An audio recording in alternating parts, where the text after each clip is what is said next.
Assalamualaikum warahmatullahi wabarakatuh.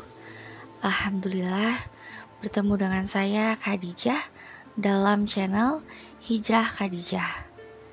Teman-teman yang dirahmati Allah, pertama-tama marilah kita panjatkan puja dan puji syukur kita hanya kepada Allah Subhanahu wa Ta'ala. Sebab karena rahmatnya kita telah dipertemukan saat ini dalam keadaan sehat walafiat. Dan tak lupa marilah kita panjatkan sholawat kepada junjungan kita Nabi Muhammad Shallallahu Alaihi Wasallam. Sebab karenanya kita telah dipertemukan dengan cahaya kebenaran, yaitu agama Islam. Teman-teman yang dirahmati Allah, sebelum melanjutkan video ini, pastikan Anda sudah mensubscribe channel YouTube Hijrah Khadijah. Dan perkenalkan, saya Khadijah adalah konten creator dari channel YouTube Natalia Iriani. Nah, yang kemungkinan sekarang akan lebih fokus dulu ke channel YouTube Hijrah Khadijah.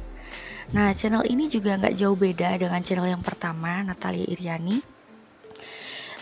Intinya masih berkecimpung di dunia dakwah, karena dakwah adalah suatu kewajiban yang telah Allah pesankan kepada kita seluruh umat manusia.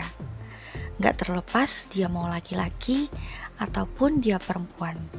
Dakwah juga gak dibatasi oleh tempat dan waktu. Nah, dakwah juga gak bisa dibatasi. Mau melalui apa kita menyampaikan apa yang Allah perintahkan kepada kita untuk menyerukan jalan kepada Allah. Dulu, sebelum Rasulullah hijrah ke Madinah, Rasulullah mengajarkan syariat Islam dengan cara bersembunyi. Namun setelah beberapa bulan, turunlah surat Al-Hijr ayat 94 sebagai cara perintah untuk Rasulullah bisa berdakwah secara terang-terangan. Di dalam surah Al-Hijr ayat 94, maka sampaikanlah olehmu secara terang-terangan segala apa yang diperintahkan kepadamu, dan berpalinglah dari orang-orang yang musyrik. Maka dari itu, marilah kita bersama-sama menyampaikan dakwah secara terang-terangan agar kita mampu menyampaikan apa yang Allah perintahkan kepada kita. Dan janganlah kita khawatir kepada apapun, karena Allah akan melindungi kita dari segala keburukan orang-orang kafir. Dalam hadis riwayat Muslim, Rasulullah bersabda, "Barang siapa di antara kamu melihat kemungkaran, maka hendaklah ia mengubah dengan tangannya. Jika tidak kuasa, maka dengan lisannya. Jika tidak kuasa dengan lisannya, maka dengan hatinya. Yang sedemikian itu adalah selemah-lemahnya iman." Nah, hadis tersebut merupakan perintah untuk kita bagi setiap muslim agar menegakkan dakwah sesuai dengan kemampuan kita masing-masing. Tapi perlu kita ingat juga bahwa dalam melakukan proses dakwah nggak boleh adanya paksaan sedikit pun. Karena di dalam surah Al-Baqarah ayat 256 Allah sudah memberitahukan kepada kita, tidak ada paksaan untuk memeluk agama Islam. Sesungguhnya telah jelas jalan yang benar daripada jalan yang sesat. Karena itu, barang siapa yang ingkar kepada tagut dan beriman kepada Allah, maka sesungguhnya ia telah berpegang kepada buhul tali yang amat kuat yang tidak akan putus. Dan Allah Maha mendengar lagi Maha mengetahui.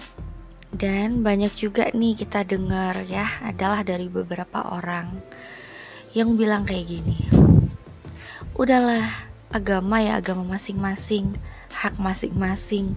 Untuk apa diperdebatkan? Agama gak perlu diperdebatkan. Yang ngomong kayak gitu, semoga yang omongan-omongan itu gak keluar dari mulut saudara-saudariku muslim-muslimah ya. Karena di dalam Al-Quran, di dalam surah An-Nahl ayat 125, Allah memerintahkan kepada kita, serulah manusia kepada jalan Tuhanmu dengan hikmah dan pelajaran yang baik, dan debatlah mereka dengan cara yang paling baik.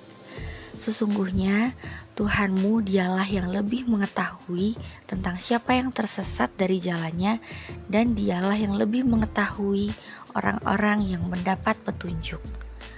Nah, jadi Jangan kalian ngelarang-larang kami yang berdebat, karena Allah saja memerintahkan kami untuk berdebat dengan mereka dengan cara yang paling baik.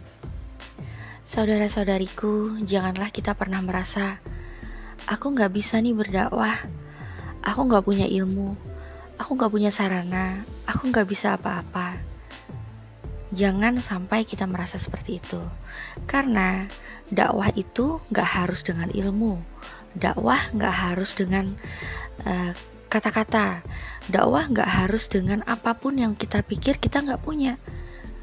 Dakwah bisa dengan waktu kita, bisa dengan tangan kita dalam ikut jariyah kita men-share setiap video-video kebaikan yang datang di HP kita. Kita juga bisa berdakwah dengan harta kita, bahkan dengan kelakuan baik kita. Itu pun juga bagian dari nilai dakwah. Nah, dan jangan lupa juga di dalam hadis riwayat Bukhari, Rasulullah pernah bersabda, sampaikanlah dariku walaupun hanya 1 ayat. Simpelnya gini, wasilah atau sarana kita dalam berdakwah itu bisa kita lakukan dalam hal apapun. Baik kita mau lakukan dalam hal tatap muka langsung, ataupun melalui sarana media seperti internet, kita membuat video-video, seperti majalah dan sebagainya. Dan perlu kita ingat juga, kita nggak perlu takut dalam menjalankan dakwah.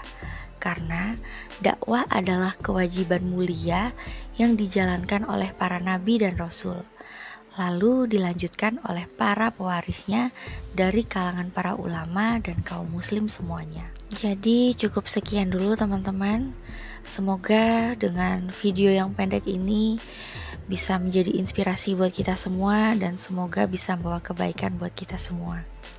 Saya mohon maaf bila ada salah-salah kata, itu semua datang dari saya. Namun bila ada baiknya, itu semua hanya datang dari Allah Subhanahu wa Ta'ala.